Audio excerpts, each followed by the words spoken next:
এই জিনিসগুলোও যে বিসিবিতে হয় আইডিয়া তো ছিলই, বাট এই লেভেলের হয় এতটা আইডিয়া ছিল না।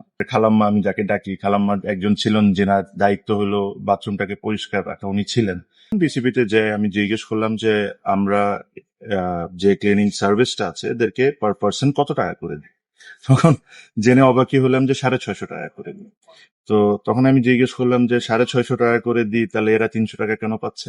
মানে আমার কাছে কষ্ট হয় যে এই মহিলাগুলা যে যারা 300 টাকা 400 টাকা ডেলি ইনকাম করে, এদের থেকেও টাকা খেতে হবে, মানে এদের থেকেও আমার মানে টাকা চুরি করতে হবে। তো যখন এই টেন্ডারটা হয়েছে, একটা কোম্পানি টেন্ডার পেয়েছে, তো নিয়ম কি, ওই কোম্পানি লোকজন দিবে।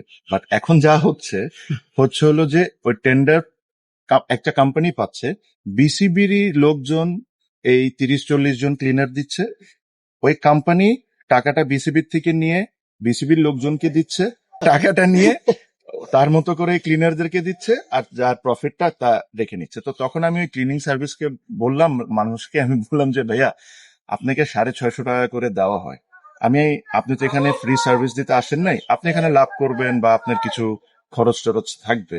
তো আমি ধরলাম যে 650 টাকা থেকে পার পার্সন 150 টাকা আপনি লাভ করতে পারেন, খরচ টরচ থাকতে পারে। বাট এই মহিলাগুলো তো 500 টাকা পেতে পারে। তো বলে যে ভাইয়া আমি 500 টাকা করেই দিই। তো বলে আমি জিজ্ঞেস করছি কাকে দেন, তো বলে যে বিসিবির ওই উমুকরে দিই। উমুকরে দেওয়ার পর উনি আবার ওই ভদ্রলোকটা খালাম্মাদেরকে 300 টাকা করে দেন।